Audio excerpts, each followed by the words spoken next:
Previously on Raggedy Reads. It's my 100 subscriber special! Now is not the best time. Sorry, Anzy, I can't come. I just don't care about it. Shut the fuck up, Theodore! I had this whole party set up for everyone. You don't need to make excuses to drink alone.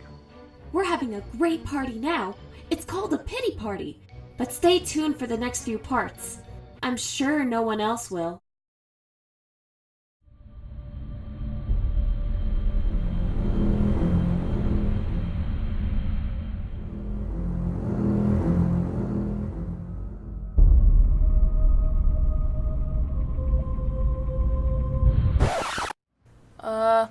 Raggedy? I know I said I would never bother you at your own home, but the iniquitous vortex dragged me here with this rental camera, so I'm assuming that it's time again. Hate clowns! Raggedy? Oh, hello. Sorry, but it appears I can't leave the house. I'm locked inside. Locked? The clown I got at Clowns R Us for this occasion thought it would be funny to tie the door with my organs and create balloon animals with my innards. Huh! Fuckity what? It's funny, isn't it? Do that again and I'll play Twister with your teeth. Was that an imitation? Was that your eye? Balloon animals! My eye order. Oh, jeez. Right, that is funny. Oh god, I'm gonna be sick.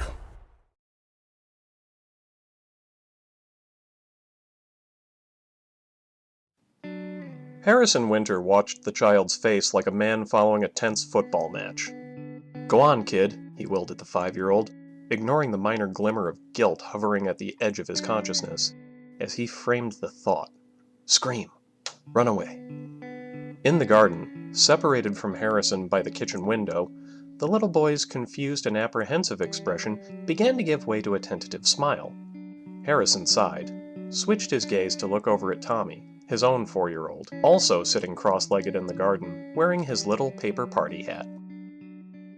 Tommy was beaming jubilantly, practically bouncing up and down with excitement as the hideous creature in brilliant gold and garish red capered around in front of him.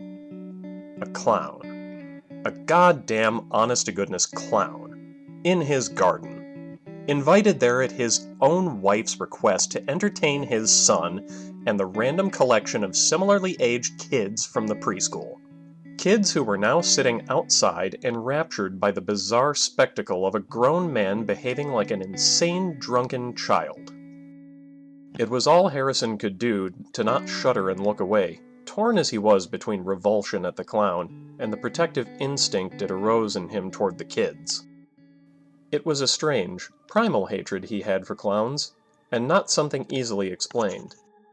He'd tried on many occasions to discuss it with Sonia, but she'd almost always given him that "I'm indulging you now, but storing this up for future reference" look. Many times Harrison had imagined himself on trial for the accidental murder of a brightly colored lunatic who'd made the mistake of jumping out at him, and seeing Sonia take the stand to repeat all the crazy explanations he'd tried to give over the years. He felt strongly that the only people who'd acquit him were similarly clown-hating members of the public, and some research had demonstrated to him that they only made up 4% of the population. Or at least only 4% admitted it. It even had a name. Coulrophobia. Fear of clowns. To Harrison, it was all simply common sense. After all, any grown man who considered it both a viable and rewarding path through life to dance and caper around children, dressed in playful colors and outlandish outfits, conveying expressions they didn't mean and emotions they didn't feel, surely had a screw loose. But that was just a rational analysis. Far more debilitating, far more primal, was the soul-chilling horror he felt at the mere sight of one. It was a fear born of the deepest and most common human instinct, the fear of the unknown. And not the distant unknown, like the fear of death or disease or even terrorism. The fear of an unknown that takes care to hide itself, that purposefully outfits itself in distracting, dizzying color and hops and twirls toward the beholder, its every effort bent on winning the confidence of those whom it approaches for some dread purpose known only to itself. That was the stuff of nightmares. A being whose intentions are concealed beneath an impenetrable disguise, but which tries its utmost to be appealing. A being given license to glide through society beneath a mask of congeniality, its true nature shrouded beneath garish costume, free to approach the innocent at will, and dazzle them to some unknown end. Harrison took a sip of his tea. It was cold, the liquid having long since stopped steaming, as he had stood watching the clown entertaining his child, and those of 7 other trusting sets of parents through the window. He chuckled to himself, shaking his head at his attempts to put a reasoned spin on what was, in the end, an emotional, baseless dislike. He supposed he didn't really have coulrophobia. He wasn't afraid of them, necessarily. He just hated them on a deep, primal level. Seeing one was like a huge spider suddenly landing on his shoulder.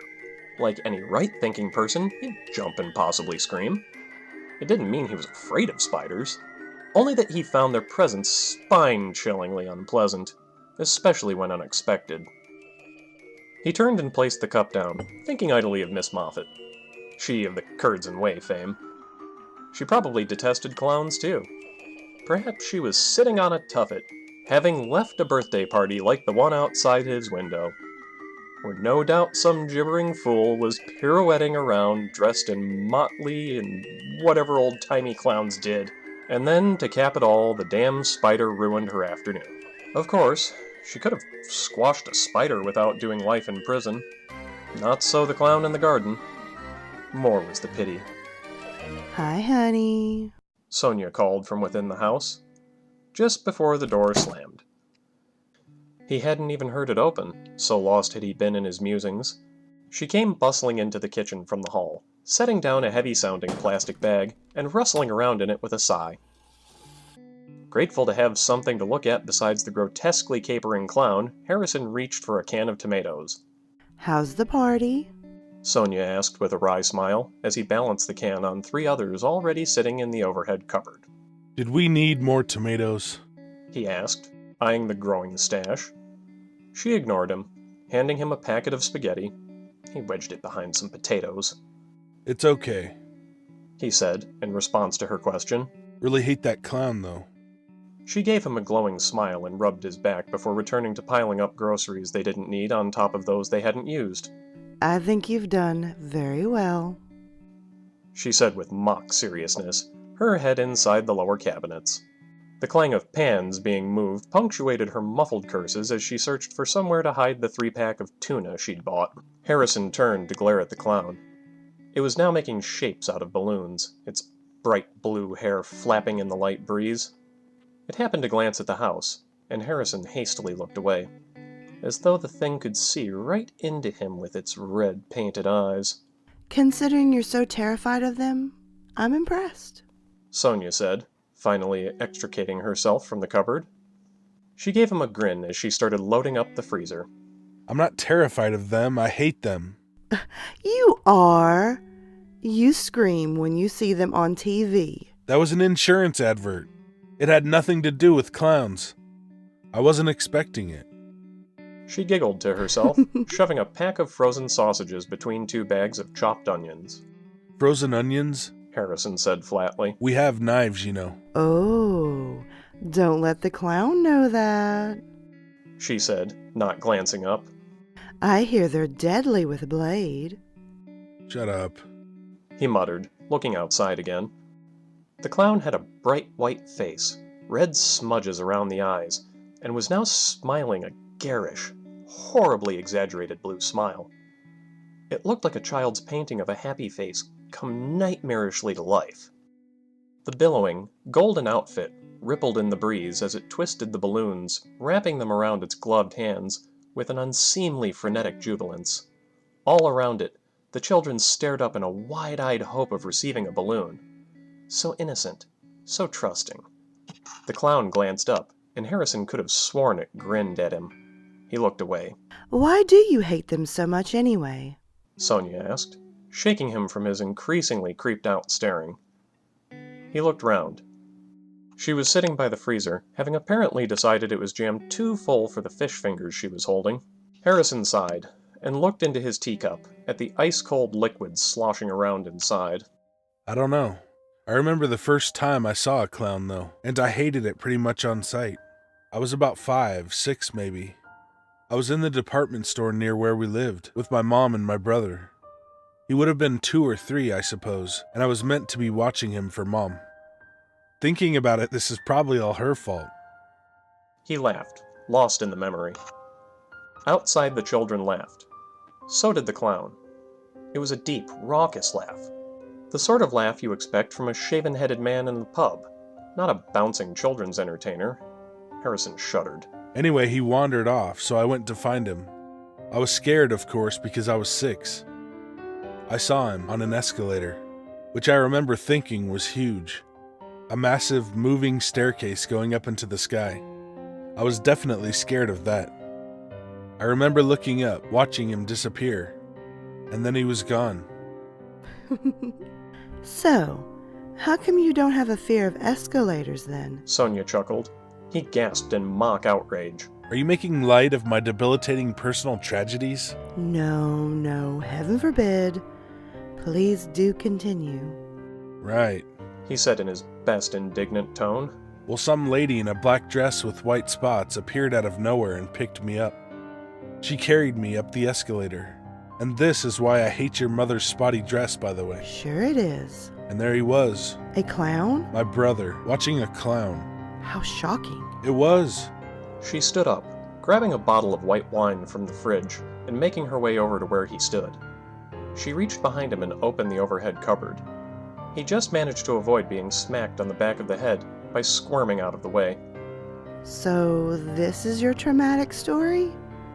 That you found your brother watching a clown once?